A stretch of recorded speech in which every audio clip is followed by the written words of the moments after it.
দূর আমার আছে যত জ্বালা। শ্বশুর বাড়ি কাজ করি করি আবার বাপের বাড়ি বেড়াতে এসেছি, দেখো আমার মা আবার এই হেসেলে ঢুকাই দিচ্ছে। হ্যাঁ, এটা মেনে নেওয়ার মতন? আমার বৌদিগুলো হয়েছে সেরকম, আর ভাইয়ের বউটা সে তো আর একজন। ভাইকে কি দিয়ে বস করেছে ভগবান জানে, সারাক্ষণ মোবাইল নিয়ে এই নাচতেছে ধেই ধেই করে, এই গান গাইতেছে ধেই ধেই করে।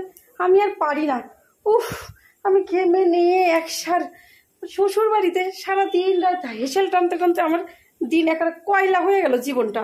আবার বাপের বাড়ি এসে একটু আরাম করতে, দেখো দেখো কত আয়োজন। আমি কি করি বলো তো, আমার ভালো লাগে না। যত সব কাজে এই আমাকেই টানো,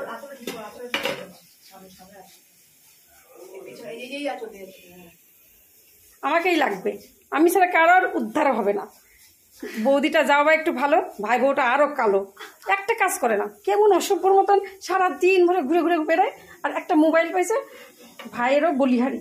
কেন রে বাবা, একটু শাসন করতে কি হয়? আর আমার মা সে তো আর একজন, বৌমা বলতে অজ্ঞান। হ্যাঁ, ভাইয়ের বউ এত প্রশ্রয় কেন দিবে? মেয়ে মানুষ থাকবে মেয়ে মানুষের মতন। আমরা শ্বশুরবাড়ি ঘর করতেছি না, শ্বশুর শাশুড়িকে যত্ন করি না, কাজ কামও করি। আর মোবাইলে শুধু আমরা ফোন করি, সারাক্ষণ কি আমরা ভিডিও বানাই? কি কয় ফেসবুক না ম্যাসবুক, সেইখানে ভিডিও নায়িকা হয়ে গেছে, নায়িকা। যত সব হচ্ছে আমার ভাই আর আমার মা মাথায় তুলে ফেলিছে বউগুলার। আর ভালো লাগে না, দুদিনের জন্য একটু আসি আরাম আয়েস করতে, আর এই কাণ্ড কারখানা। এই মাইয়া তুই তাড়াতাড়ি কর, তোকে কি বলতেছি, মার সঙ্গে একটু হেল্প কর। তা তুইও আসিস, মাম্মিগুলোর মতো এরকম হয়ে যাস না, বুঝছিস? একটু তাড়াতাড়ি কর। তেমন হয়েছে আমার মাইয়া খান, গায়ে কতরে বড় হয়ে গেছে, দুদিন পরে শ্বশুর বাড়ি যেতে হবে, সেই সব কোনো হুঁশ নাই। হাওয়া লাগেছে, হাওয়া বৌদি করে আমার বৌদি আমার ভাই বোনের হাওয়া লাগেছে, মামির হাওয়া লাগেছে। এর জন্য আমি এই বাড়িতে আনতে চাই না এই মাইয়াটাকে। আরে কাজ না শিখলে পরে শ্বশুরবাড়ি যায়, এবার কথা শুনতে হবে না? আমার মতন হ শ্বশুরবাড়ি যায় কোনো কথা শুন না, আদরে থাকবি। বৌমারা সবসময় এই হেসেল ঢালতে হয়। যতই পড়াশোনা যা মানে তাই করো, মন পেতে গেলে, শাশুড়ি মন পেতে চলে এইরকম হেসেল টানতে হয়। যত আমার আর ভালো লাগে না, কোথাও যেতে ভালো লাগে না।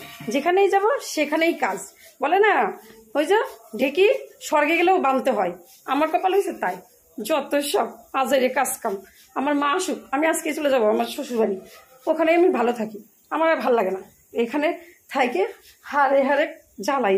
যেমন আমার বৌদি তেমন হচ্ছে আমার মা, একটু ভালো ব্যবহার করে না আমার সাথে। সারাদিন ধরে কাজ করো তাহলেও হবে, কাজ না করলে মুখ ভার হয়ে থাকে।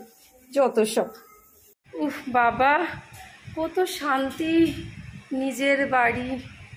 উফ, সবাই ঠিকই বলে শ্বশুর বাড়ি মানে নিজের বাড়ি। যতই এখন আমি বাপের বাড়ি যাই না কেন, বাপের বাড়ি মেয়েদের বিয়ে হয়ে গেলে পর হয়ে যায়, এটা আমি হাড়ে হাড়ে বুঝি এখন। আমার বাবার বাড়ি গেলে আমার মা আমাকে একদমই আদর করে না, তার বেটার বউকে কত আদর করে। সত্যিই তাই, উনি যেমন ওনার বেটার বউকে নিজের মেয়ের মতন ভালোবাসে, আমার শাশুড়িও তো তেমন আমাকে নিজের মতনই ভালোবাসে। আমি ভুল বুঝি এক সময় মাকে। শ্বশুর ঘরই হচ্ছে মেয়েদের শান্তির ঘর। যতই তুমি বাপের বাড়ি যাও আর অন্য কোনো আত্মীয় স্বজন বাড়ি যাও, নিজের বাড়ির মতন শান্তি কোথাও খুঁজে পাওয়া যাবে না। আমি সত্যি বুঝলাম। যাক, আমার মার উপর যতই আমি রাগ করি, আমার মা ঠিক কাজই করে। মেয়ের থেকে বউ ঘুরে ভালোবেসে, বেটার বউরাই তো এখন মেয়ের মতন। আমি তো চলে এসেছি ওই বাড়ির থেকে, এখন অসুখ বিসুখ যাই হোক না কেন ওরাই তো আমার মাকে দেখাশোনা করে, যত্ন করে। আর আমার মা যদি ওদেরকে ভালো না বাসে, ওরাও তো পরের বাড়ির মেয়ে। আমি বুঝি, যখন নাকি বেশি বেশি কাজ করি আমার মাথাটা আগুনের মতন গরম হয়ে যায়, তাই উল্টোপাল্টা কিছু বলে ফেলি। সব শাশুড়িগুলোই বলি, বৌমাদের আমার মার মতন ভালোবেসো, তার বেটার বউকে যেমন ভালোবাসে। আমার শাশুড়িও আমাকে খুব ভালোবাসে, আমাকে তো শাশুড়ির চোখে হারায়, লক্ষ্মী প্রতিমা বলে ডাকে। আমি সবাইকে বলি, যত বেটার বউ আর শাশুড়ি আছো তোমরা বন্ধুর মতন মেশো, তাহলে কোনো দিন তোমাদের মধ্যে অশান্তি হবে না।